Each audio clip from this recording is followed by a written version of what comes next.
All right, so it's been a while. Unfortunately, I got sick, so let's finish off this unit. I'll try to wrap up the videos, hopefully in January for the first semester, and then they'll come out regularly. All right, so system of inequalities. So when we're doing system of inequalities, that means sometimes you can have something greater than, less than, or equal to. The way you want to remember these, a lot of people like always have trouble with them, is you want to think about it as an alligator. The alligator is always going to eat the thing. So if I have something, is my board not plugged in? Oh, my board is totally not plugged in right now. I didn't even realize the little light wasn't on. All right, give me a second. Into this fire hazard. Okay, there we go. The way you want to think about it is like, let's say you're reading it. When we read from left to right. So if I have something here, this alligator is not interested in it. The alligator wants to eat this other thing over here. So when you're reading this, something is less than the other thing. So that's the easiest way I can recommend to remember these, because a lot of people are like, well, is this a greater than or less than sign? And it's greater if the alligator wants to eat the thing on the left, because we read from left to right. So if I'm reading, so let's do it with other words instead of those random variables. Let's say I said 5 is less than 7. So that's the easiest way to remember. Just remember, we read left to right. So, system of inequality, sometimes you're going to get equations where it's okay to get less or it's okay to get more. The biggest one that they always show, oh my gosh, is this not loading? Okay. The biggest one they usually show is when you're dealing with like weight. If like an elevator can only weigh so much.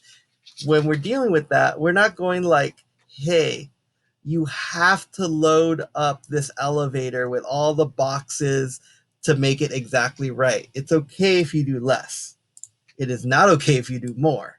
So that's why we use things like the less than and things like that.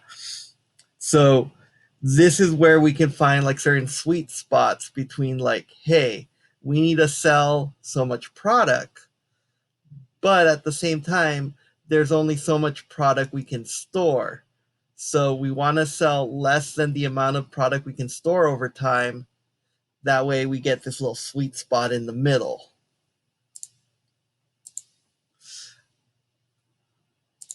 And that was a terrible example. So let's say like we want to sell stuff over time, but we can only store so much. It would be a straight line because obviously unless you buy like storage, your storage is always going to remain constant. It's a straight line.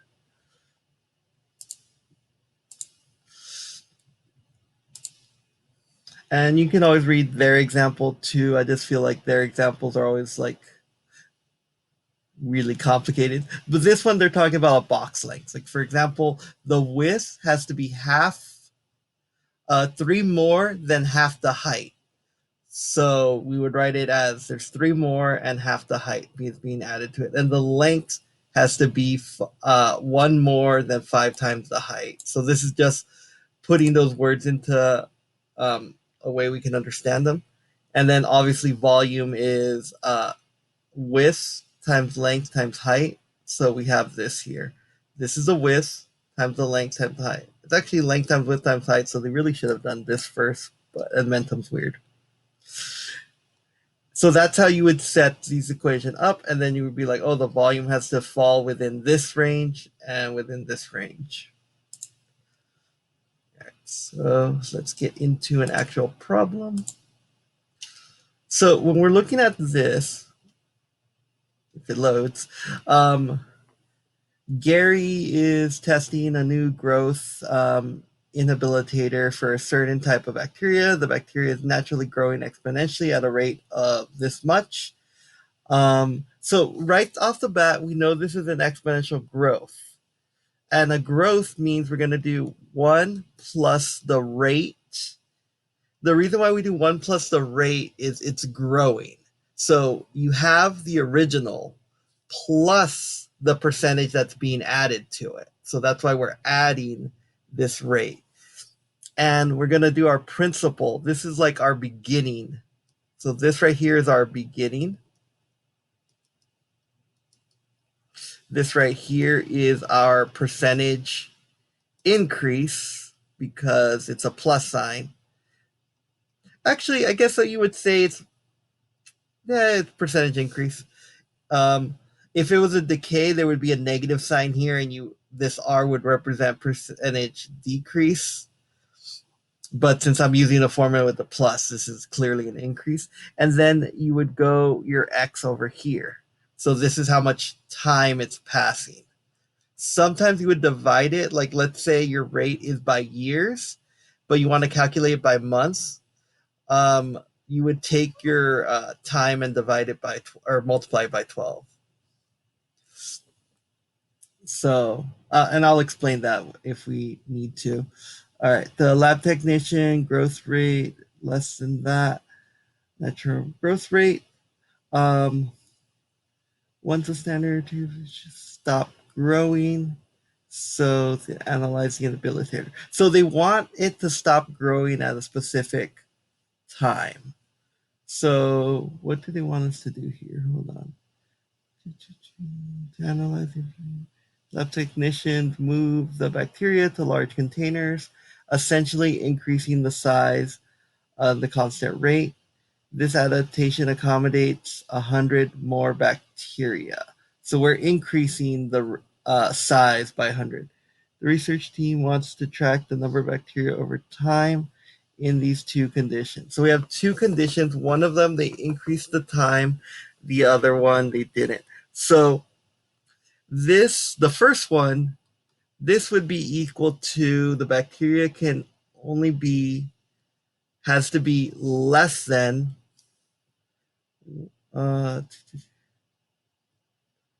once the bacteria contains more than that. So that's a weird one. More than that.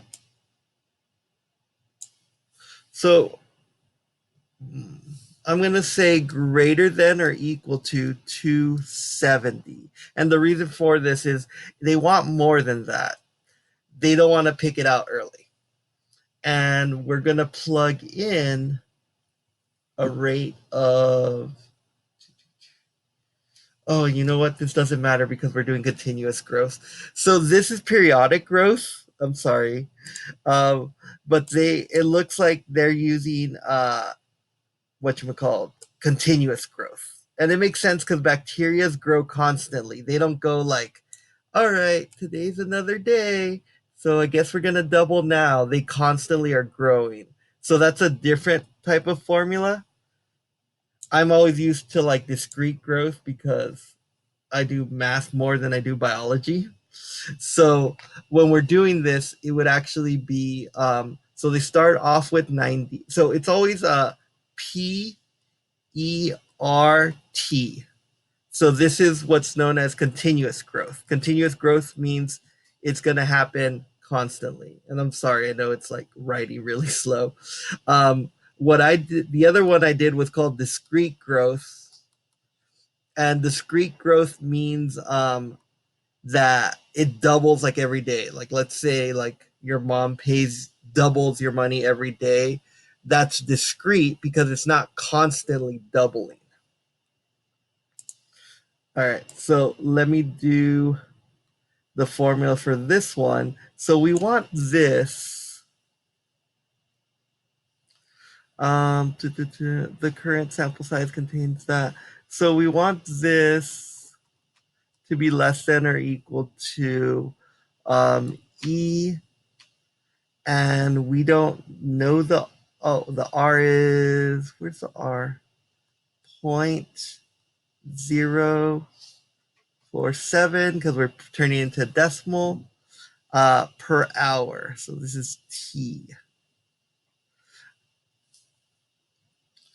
And so this would be how we would set this up.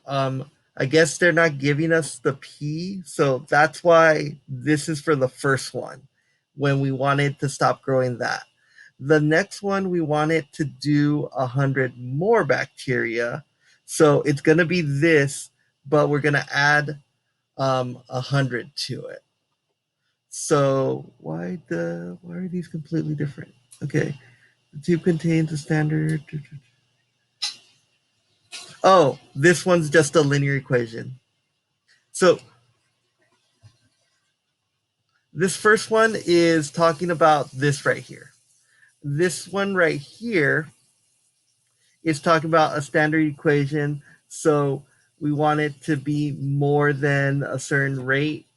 And they wrote it really dumb. I'm sorry, like how they wrote it. It's like really dumb. So they do it as here's our starting point plus 100 T. This is how they're describing it. And we want this to be more than 270. And then you have to basically rearrange this so we solve for the P. So that's how come this goes this way. Does that make sense? I know I'm kind of like all over the place. Are you there, Nelson? Okay. So yeah, they wrote it really weird. I don't know why they're writing it in this context, but yeah. All right. And and then you can always like read this example on why it works. And they wrote, oh, they don't use a P, they used an A. So there's that. And then the original tube is this. So this is our starting point, and then the constant rate. All right, so moving on to the next one. So with inequalities, if it doesn't have the line at the bottom, it's a dotted line. If it does have the line, it's a solid line. And then it's just a matter of shading after that. If it's greater than, we're going to shade up. If it's less than, we're going to shade down. So right now they're only shading one of the lines. And then over here, they're going to shade the other line. So they were both greater than, so we're both shading up. So this is our sweet spot right here. Anything here works, except for right here on this dotted line. Anything on the solid line is good to go. Dotted line's bad, and anything in between these two is good to go. So that's what I usually call the double shaded area. So convert an inequality into an equation. So we always want it to be that y formula, setting it equal to y, that way we can graph it. Parabolas are the x squareds. This little like kind of, I call it like a little r. It starts here at this point and then it goes over. Those are square roots. Because it has a +2 on the x, x is always act backwards. So since we're adding 2 to the x, that means this is going to behave earlier. This -2 is acting as if it were a 0. So that's why it moves to the left. A lot of people get that confused because they're like, wait, but if it's +2, shouldn't it go to the right? The reason being is if you plug in a -2, it's not going to behave like a positive. It's not going to behave like a -2. It's going to behave like a 0. So that's why it moves to the left, because we're adding it over. Right. And I would recommend watching these on your own, but they are really useful. They usually go through and explain how, like for example, this one they're explaining how it's a square root, but we're adding 3, so that little r moves up 3. So this is a really good resource for learning how to do transformations.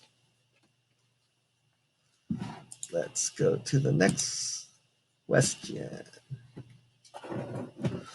All right, so doing this, a company manufactures boxes. So these are the equations we have here. The area of the box is based on 28 inches. So that's why we have this length times width, this x times y. X, I'm assuming, is going to represent something. I'm assuming it's the length. The box's area is 8 square inches. So the face needs Right, the restriction. Okay, so let's hold on. So this formula is our length times width has to be less than or equal to 28 inches, 28 squared inches. And the box's brand is 1 inch thick and runs along the length of the box. The box band allows space for printing labels on the logo.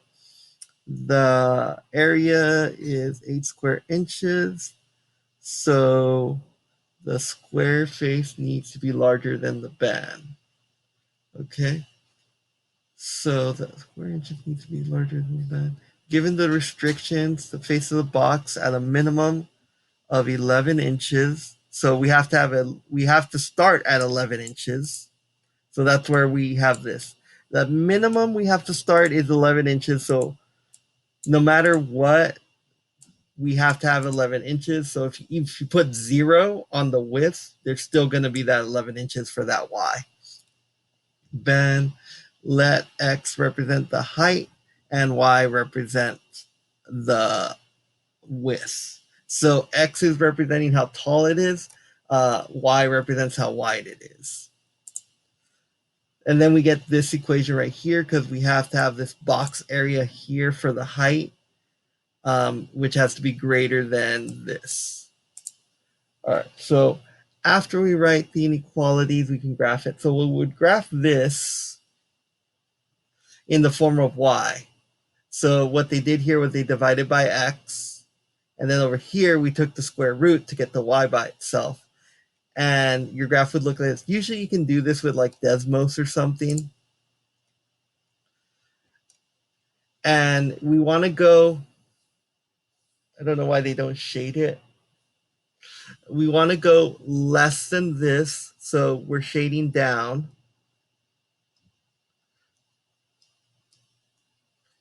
Down on this. I should have used blue. And then for the red, we have to go up. So we want to be up from the red. So the double shaded area would be all this right here. And now it wants us to like find answers for this. So finding answers for this, what we're going to do is we're going to look at this. So 2 and 4. So if I go to 2 and 4, that's in that double shaded area. So that's good to go. 7 and 7. So if I go to 7 and I go all the way up to 7, it looks like I'm only good for the red, but not good for the blue. So this is not a solution. 5 and 4. I'm going to go 5, 4. That looks like a solution to me. It looks like it's right on the line. And since it's a solid line, that's good to go. 2 and 9. Oh, 2 and then 9. So that looks good to go. So the idea of these graphs is if you're restricted by something, instead of going like, oh, let me just plug in all the answers, you can just look at the graph a lot easier to see if that would work. Instead of going like, would this work? Well, if it has to be like this and like that, you just plug in these formulas and you're able to do this. So 1 and 3. 1 and 3 is not good. 14 and 1, it's only good for one of them. So we're going to say that's not a solution. 3 and 7, 3 all the way up to 7, that one's good. So we're looking for answers that are kind of like small in the x category and bigger in the y category. And then 1 and 13, that should work just fine. So hopefully we got all of those. Cool. And those are all the answers. I accidentally covered them, but we got those. Moving on. All right. So again, we're just looking at the graphs. If you know the shape's great, like for example, a cube that makes this little shape here. If not, it's fine. And what I recommend also is using Desmos. Desmos is a really good tool to help you graph. So when you're given a graph, open up another tab and just have Desmos on it. 29. Wait for this to load. All right, so we have another activity here. And come on. There we go. All right. So we're dealing with this. So Sarah is building a 10-foot long pen, so that it's 10 feet, for her pet rabbits. She wants gravel in circular paths, so I'm assuming these are the little gravel paths inside shown. Let y represent the width of the pen, so this is the width, and let x represent the radii of the circle. So this is the radius here. And it's saying that x has to be greater than 0 because obviously if we didn't have a width, we don't have a pen. She knows that the gravel bases fit entirely inside the pen, so the sum of the diameters of the gravel cannot exceed y. So obviously, these can't be greater than y. And we're talking about the diameter. So we're saying that 2x times however many things that we have cannot be greater than y. So, or these have to be less than y. Or in other words, y has to be greater than 2 times however many. I'm putting k because it shows 2 circles, but she could easily fit like 3 circles in there. So that's why I put a k here. Times x, which is the radius. And the reason why I'm putting a 2, I don't think I really described why that is. This is x is only the radius. You still have another x over here. So you have 2 x's for every k, which is every circle. All right. So that's how you would set that up. Or at least thinking about it. I don't know what they're going to have here. So at most, you can spend $150 on material. The cost will be $4 per linear foot of fencing. And okay, the fencing is being measured in feet. I don't know why they say linear foot. That's really weird. And $2 per square foot of the gravel bases. So gravel bases has been done in area. Okay, so recall that, circle that. Write an equation to determine the length and width of the pen in radii. Use the diagram to determine this. Okay, so what we're going to do here is first we kind of want to see our restrictions. So our restrictions are going to be, ooh, this is a lot. So she has a lot of stuff going on here. Our restrictions are going to be with, so the material, the fencing, the way we figure out how much fencing we need. So first we need to figure out our fencing. So fencing. Fencing is going to be, we know we have at least 20 feet here and another 20 feet here, right? So that's going to be 20 plus 2y because we also have some here and some here. So that's going to be our 2y. So that's our fencing. And for the circle things, does she want to fill the whole thing up with circles? So she knows the gravel bases need to fit entirely inside the pen. Sarah must spend at most this much. So this is going to be less than, she's spending less than $150. Write a system of equations to determine the length and width of the pen and the radii of gravel. Okay, and then gravel. So we need to figure out how many gravel things fit in here. So that's another restriction we have to do here. So the gravel things are going to be 10 times y. And they have to fit entirely in there. So we're going to say 10 times y is greater than 2 How many does she want? She doesn't say how many she wants, right? She wants to make gravel bases, two circular areas to go inside the pen, and it's along its width. Okay, so luckily we're not going to fill this whole thing up. She just wants to put them right here. Okay, so if we want to do that, that's a lot easier than what I was thinking, because I was like, oh, we're going to fill it up with circles. So if we want to figure out how many bases she's doing along the width, that's just going to be y has to be greater than or equal to 2kx, because we don't know how many of these things she's doing. All right, so that's covering that. So this is the material that we have here. So fencing. So the money she's spending, we want to figure out how much money she's spending on fencing and on gravel.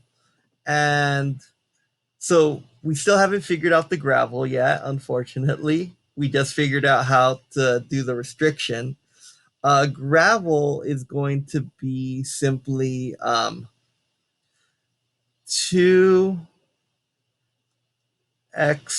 squared. Pi x squared is how much she's going to spend on gravel. So when we're doing this, we want to figure out how much money she's spending. And it's going to have to be 150 is, she wants to spend less than this. So less than 150, and we're doing, how much does the fencing cost? 4 times the cost of the fencing, and the fencing is going to be 2x plus 2y. That's just fencing. And then we're going to add how much he's spending on the gravel. And the gravel is going to be $2 times, I'm going to have to use the equation editor. I thought I could do this without it, but because of the pi, I have to use it.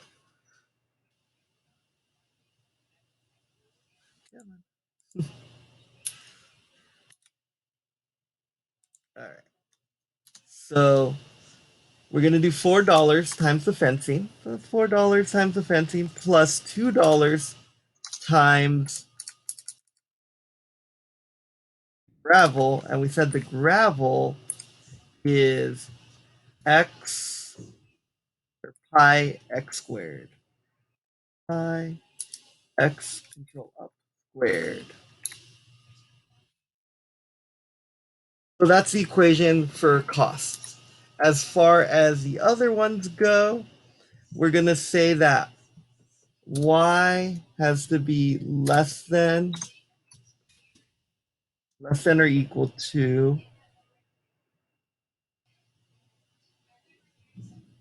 oh, I'm sorry, not less than or equal to, y has to be greater than or equal to. My bad. Y has to be greater than or equal to, that's less than or equal to 2k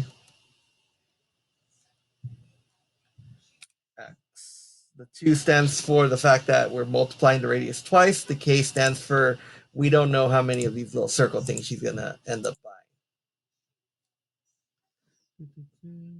Oh, and we're going to have to multiply this by k, because again, we don't know how many of the circle things she's buying. It's the area times however many of those circle things she's buying. And I believe that's it. It says, based on the solution, the limits of the project. So these are the limits of the project, basically. I know it took a while, but 4 times the amount of fencing plus 2 times the amount of circle things, and y has to be greater than 2kx. So those are all of our restrictions. You just kind of had to go through all the steps to do it. So let's do that. I don't know if they're even going to use k. Yeah, they didn't even use k. They just put 2 because they want 2 things there. And okay. So let's take a look at their answer. So obviously that's 210. So that's the 2ky. They did that. And what they did was solving for that. The total cost is, I don't know how they got that 8.75. So they distributed that after simplifying. Oh, I see what they did. Because they want 2 of these,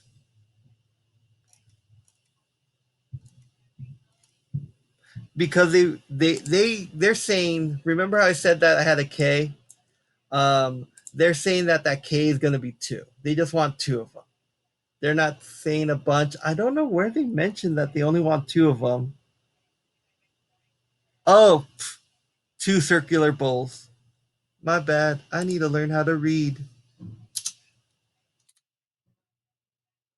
Nelson, can you teach me how to read?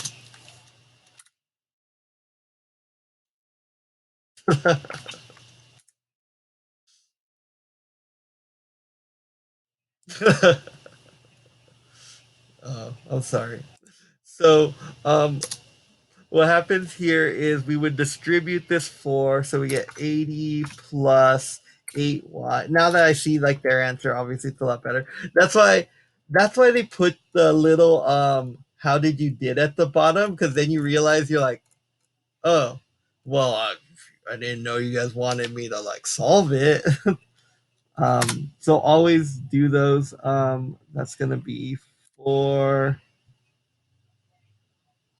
pi x squared is less than 150. Um, and then this, I'm pretty sure I did this part right. Give me a second.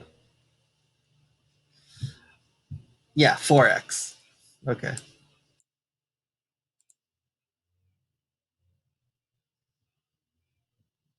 So I'll just put this on the side here.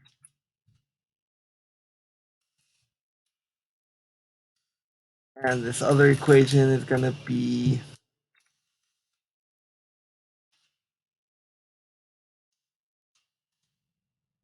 y is less than or equal to 4x. All right. And basically what they're going to want is we're going to want something smaller. So they kind of just plug it in. They're just like, or actually they don't plug it in. They're just like, oh, they do. They just rewrite it for y. Okay. So what they do here, oops, is now we're gonna like solve everything in terms of y. So this becomes, we're gonna subtract these 2 over.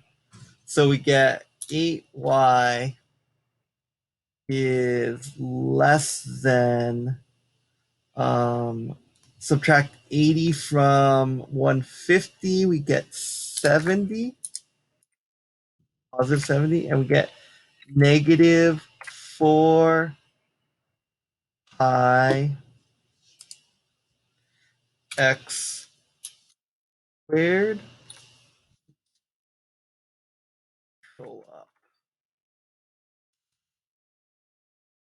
And then we want to divide everything by 8. So we get y is less than 1/2 of pi, because 4 over 8 is the same thing as a half. So I'm going to do negative 1. I'm going to put negative pi. Negative, well, no, I'll do the 1. 1, 2, just to make this make a little more sense. Pi x squared plus 70. And those you'll see match up with their. How did they get 8? Oh, derp. 70 divided by 8. Nelson, why didn't you tell me to divide?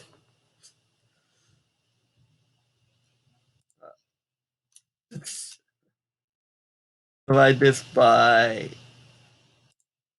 8, and apparently that's 875. So if I rewrote this, oh, you know what? I'm just going to rewrite it with all the steps. So I divided by 8. I divided everything by 8.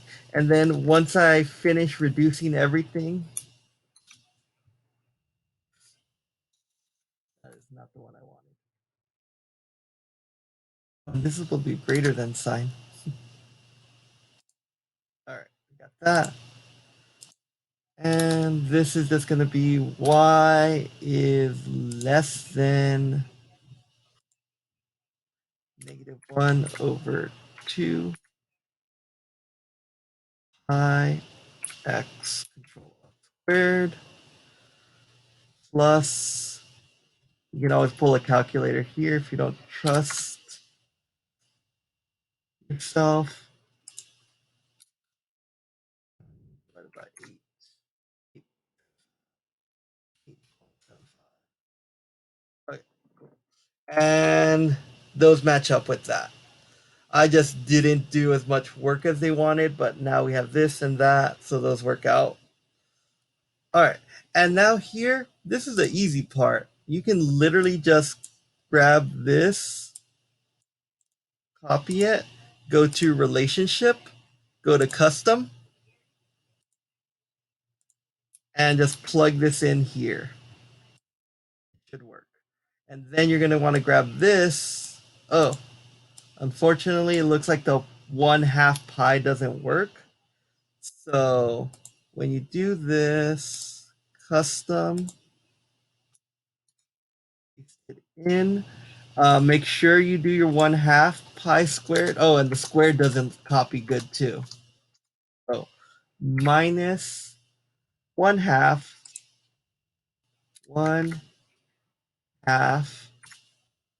pi x control up squared.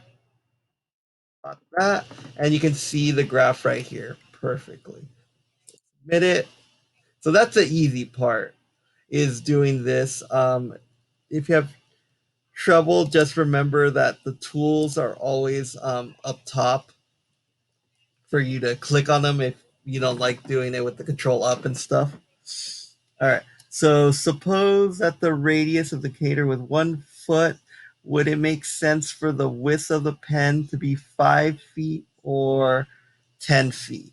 So if the radius we said was x. So if x is the radius, we're going to do x, and our y is the width. So 10 wouldn't make sense because 10 is too big. 10 would be too big. Can't spell. But 5 is okay. We can see that these are going by 5, so 5 falls right there. So 5 is good to go. It's in that double shaded area. Of the possible system of equations, which solutions are viable? Okay. So viable means that we can do it. So if we look at this, it's anything greater than 0, but before like 1.5. So looking at the graph, it is anything, obviously it has to be greater than 0, because viable means you can't have negative lengths. So even though like it looks like points would work here, there's no such thing as negative lengths. So you have to keep that in mind. Looking at the graph, anything smaller than 1.5, then I'm going to cover myself and say about 1.5.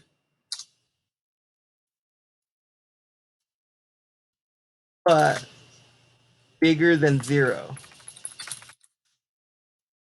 0 for the radius. And the radius is going to affect our width anyway, but we can go like, and about less than 9. And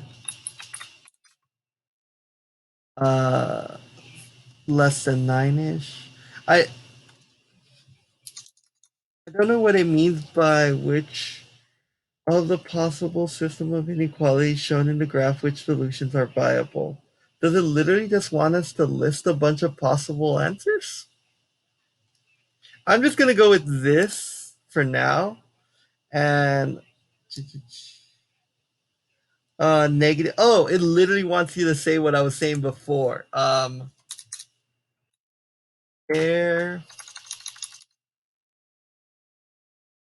There cannot be a negative radius. So x has to be greater than 0.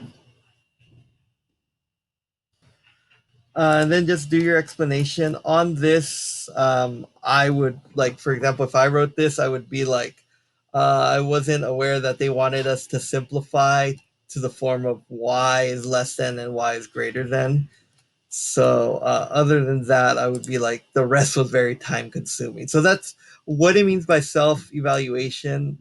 These are actually really important. It helps you like really understand yourself. All right, and then summary. So just make sure to watch the video on the summary to help you out. And that is part 2 of creating equations. So hopefully after break, I'll be able to just have all the videos recorded by then. I might even record some